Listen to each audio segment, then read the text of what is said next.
The final year before retirement can feel longer than the 10 years before it. The job may be the same, the meetings may be the same, but once freedom has a date, every Monday starts to feel like time being taken from you. Leaving early may cost a pension increase, healthcare coverage, paid leave, or several $100s of monthly income. Staying may protect the plan while slowly draining the person following it. So how do you finish the last lap without damaging your health, your reputation, or the retirement you worked for? The answer is a 3-part shift. Protect the money, shrink the job, and start the retirement before the final day arrives. First, protect the money. When work feels unbearable, 13 more months can sound like a prison sentence. But vague frustration should not make a permanent financial decision. Before leaving early, calculate exactly what staying buys. List the remaining salary, employer contributions, pension changes, healthcare coverage, unused leave, bonuses, and any benefit that becomes available on a specific date. Then convert the important items into monthly retirement income. A benefit worth $500 a month is not merely $6,000 for 1 year. If it continues for 20 years, the total value can become much larger. That does not automatically mean you should stay. It means you should understand the price of leaving. The useful question is not, "Can I survive another year?" It is, "Would I knowingly pay this amount to get the year back?" That wording changes the decision. One person may decide that 12 more months are worth a stronger pension and secure health coverage. Another may realize the money already works, the extra benefit is modest, and staying is costing more in health and family life than it will ever return. The number should inform the decision. It should not hide the decision. This is also where couples can become stuck. One spouse sees the spreadsheet and believes the household is ready. The other sees every future expense at once and asks for 1 more year, then 1 more 6 months. Do not argue with fear using a larger pile of numbers. Agree on the condition that would make retirement acceptable. A specific account balance, a certain monthly income, a paid-off debt, a healthcare date. Once that condition is met, the finish line should stop moving. Write it down. A moving finish line is exhausting because every sacrifice begins to feel temporary and permanent at the same time. A written condition turns maybe 1 more year into a decision both people can revisit honestly. Otherwise, caution becomes a habit rather than a plan. There is another reason the final stretch feels so strange.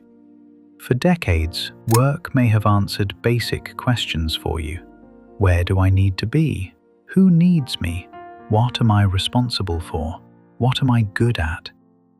Once retirement becomes real, part of you begins stepping away from those answers before your calendar does. You are still attending the meeting, but the title matters less. You are still solving the problem, but you no longer want the next promotion attached to it. That is not necessarily laziness, it is transition. Now, shrink the job. The mistake many people make is believing they must either remain fully ambitious or stop caring completely. There is a better middle ground. Your job is no longer a 20-year career project, it is a bridge. The goal is to cross it professionally without building new sections of bridge behind you.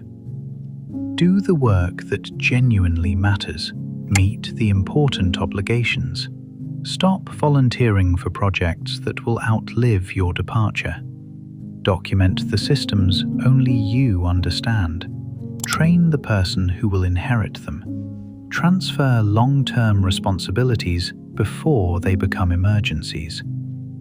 This is not laziness, it is handover mode. The younger version of you may have fixed every inefficient process, rescued every delayed project, and accepted every leadership opportunity. The retiring version does not need another title. It needs a clean exit. There is an old workplace trap here. Experience makes you efficient, so people keep placing more work on your desk. You finish in 4 hours what once took 8, and the reward is another assignment. Stop treating unused capacity as a problem you must report. Do not sabotage the employer. Do not become unreliable, but allow good enough to be good enough. The final year is not the time to prove that the company cannot function without you. It is the time to make sure it can. That protects your reputation too. Retirement feels different when you leave with finished work, useful notes, and relationships intact. You may never need the reference, you may never return, but closing the door cleanly is easier to live with than spending the final months daring someone to fire you. There is one exception. If a fresh assignment would make the final year more interesting without trapping you beyond the date, it may be worth taking. Some people revive their energy by mentoring, teaching, or joining a short strategic project where experience matters more than long-term ownership. The test is simple. Does the work make the remaining time lighter, or does it create another reason you cannot leave? Next, make the year physically smaller. 13 months feels enormous when imagined as hundreds of identical mornings. Break it into pieces you can actually carry. Use vacation days intentionally. Take a few Mondays or Fridays instead of saving every hour for a payout. Decline optional travel. Ask whether remote work, reduced hours, or a 4-day week is possible. Move into a less demanding role if the benefit you are waiting for does not require the same position. A pay cut can be rational when it buys back energy without destroying the retirement plan. Working 20 hours a week for 1 year may be far better than forcing 40 hours until the day you collapse and leave with no transition at all. The choice is rarely just full-speed work or immediate retirement. You can also stop staring at the countdown every day. A phone timer and a spreadsheet of remaining paychecks may feel satisfying at first, but constant counting can make time crawl. Track practical milestones instead. The final tax return before retirement, the month the debt disappears, the date healthcare changes, the last major project, the first week your replacement works independently. A countdown measures what remains.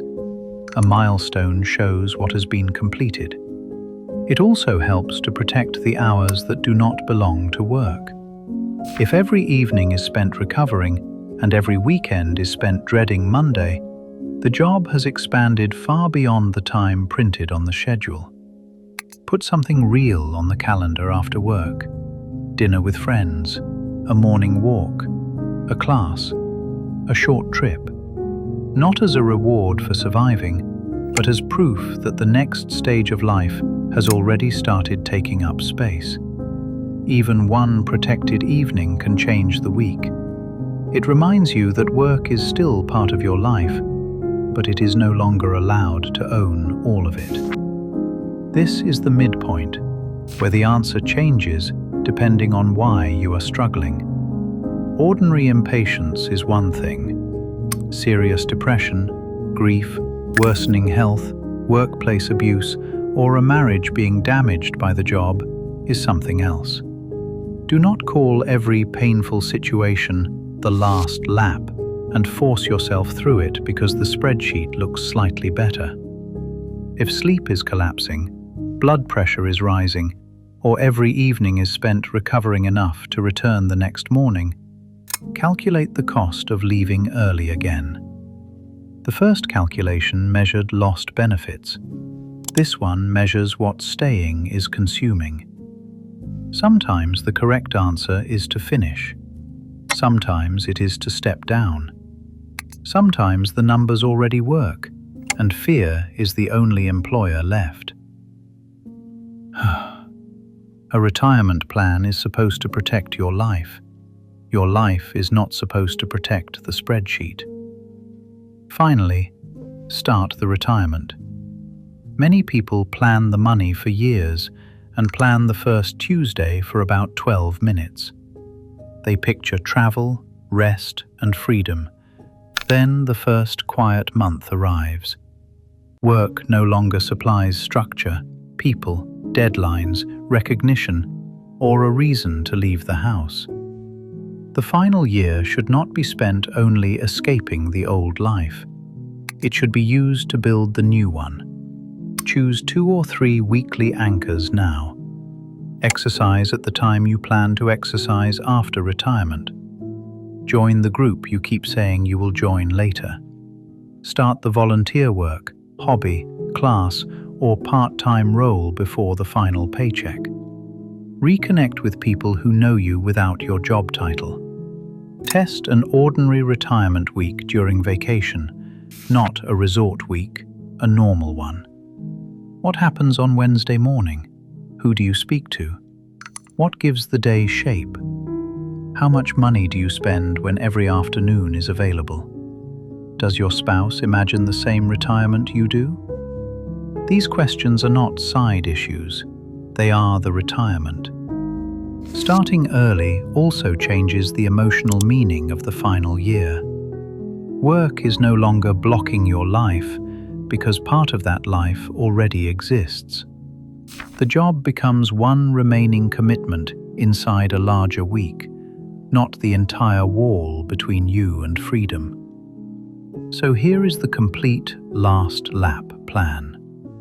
Protect the money by calculating what the remaining months actually buy and agreeing on a finish line that does not keep moving.